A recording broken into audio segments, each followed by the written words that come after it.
श्री सद्गुरु महाराज की जय।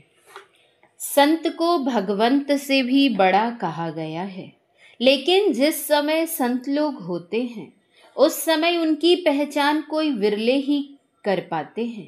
संत की पहचान उनके वेश से नहीं होता है।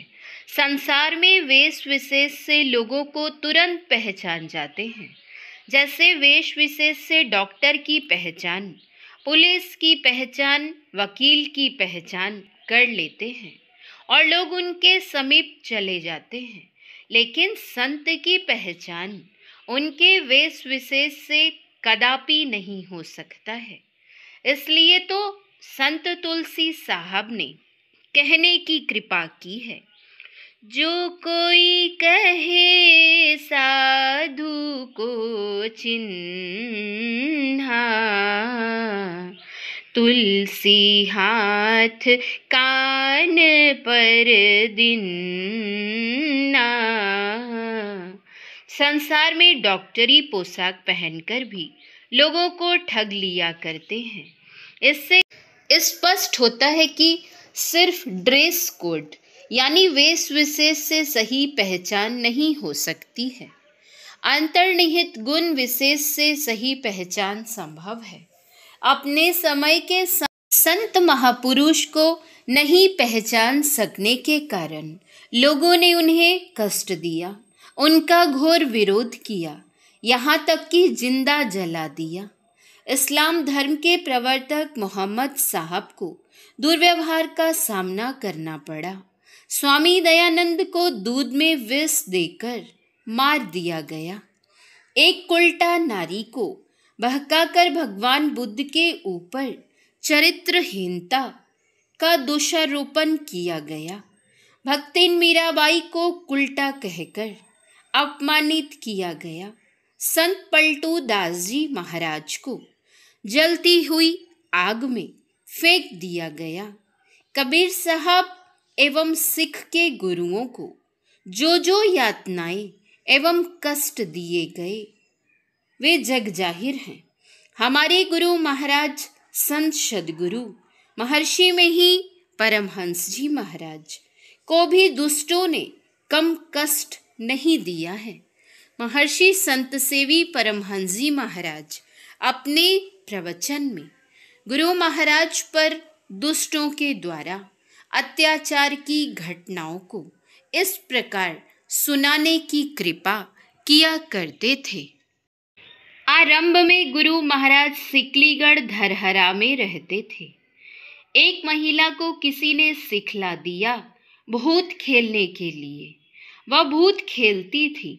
ओझा आता और उसको पूछता कि तुमको किसने भूत लगाया है, तो वह गुरु महाराज का नाम लेकर कहती कि उसी ने मुझको भूत लगाया है। उस गांव में एक कबीर पंथी थे। उनका नाम था श्री बाबूलाली शाह जी। उस समय वे गुरु महाराज से दीक्षित तो नहीं थे, लेकिन गुरु महाराज के पास आते जाते थे। गुरु महाराज के ज्ञान से वे सज्जन प्रभावित थे।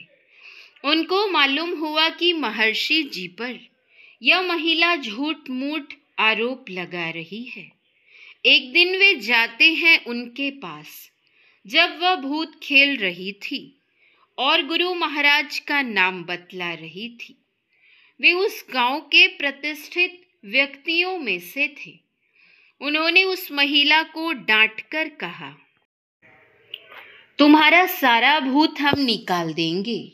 खड़ाओं की मार मारते मारते हम जानते हैं कि वे कितने बड़े महात्मा हैं और कितनी ऊंची साधना करते हैं। क्या वे भूत लगाने वाले महात्मा हैं? अगर आज के बाद कभी भूत आया तो खड़ाओं से तुम्हारा भूत उतरेगा। उस दिन से भूत भागा तो भागा ही रह गया। श्रोताओं की ओर से बोलिए श्री सद्गुरु महाराज की जय का नारा। दूसरी घटना यह है कि एक बार गुरु महाराज को आदर के साथ सत्संगी सज्जनों ने एक गांव में सत्संग कराने के लिए बुलाकर लाया। निश्चित समय पर गुरुदेव वहां पधारे। आम के बगीचे में फूस की एक चौबारी थी, उसी में उनको वासा दिया गया। गुरु महाराज उसमें ठहरे। सत्संग सुनने के लिए काफी लोग उपस्थित हुए। सत्संगी गण में अद्भुत प्रेम और उल्लास था। कार्यक्रम के अनुसार दिन का सत्संग हुआ, रात का भी सत्संग हुआ। खा पीकर सब कोई सो गए, लेकिन जिसको परम पूज्य गुरुदेव से द्वेष था, उसने क्या किया? जब सब कोई सो गए तो उसने उस घर में आग लगा दी जिसमें गुरुदेव सोए हुए थे। घर से निकलने का जो रास्ता था वहीं आग लगा दी, जिससे वे निकल ना पाए। लेकिन जो संसार को जगाने के लिए आए हैं, वे क्या सोएंगे? उनको कौन जगाएगा? वे जगे हुए थे ही। उनके सेवक बरामदे पर सोए हुए थे, उनको उन्होंने जगाया। बिस्तर समेटकर बाहर निकल गए। भला जो जगत के रक्षक हैं, उनका भक्षण कौन कर सकता है? गुरुदेव की बढ़ती ख्याति और मान सम्मान को देखकर राग द्वेष में जलने वाले उनके कुछ गुरु भाइयों ने उनकी निंदा शिकायत लिखकर पत्र द्वारा सत्संगियों में प्रचार किया। इससे भी जब संतोष नहीं हुआ तो गुरुदेव के विरोध में उनकी विविध आलोचनाओं की पुस्तक तैयार कर भागलपुर के एक प्रेस में छपने के लिए दी गई। प्रेस में आग लग जाने के कारण वह पांडुलिपि उसी में जलकर भस्म हो गई। पुस्तक प्रकाशित नहीं हो सकी। इस तरह की बहुत सी घटनाएं हैं, कितना गिनाया जाए। सृष्टिकर्ता ने सृष्टि रचना में गुण दोष और जड़ चेतन का मिश्रण किया है।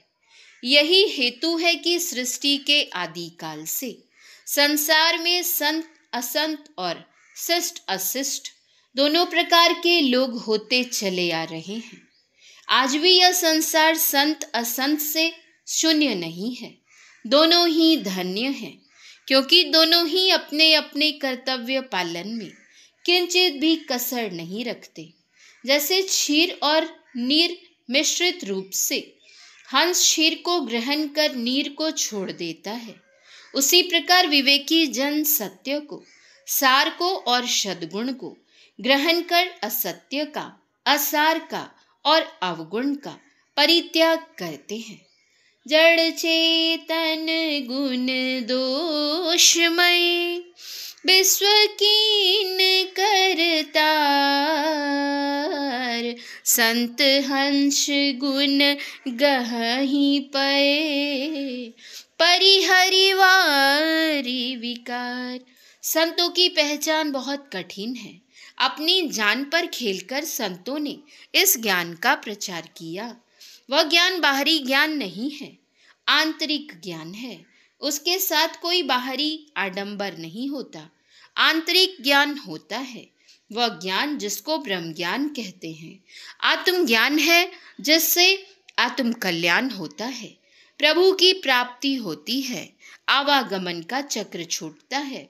संत पंथ अपवर्ग कर कामी भव कर पंथ कहीं संत कवि कोविद श्रुति पुराण सद्ग्रंथ। श्री सद्गुरु महाराज की जय। श्री सद्गुरु महाराज की जय। श्री सद्गुरु महाराज की जय।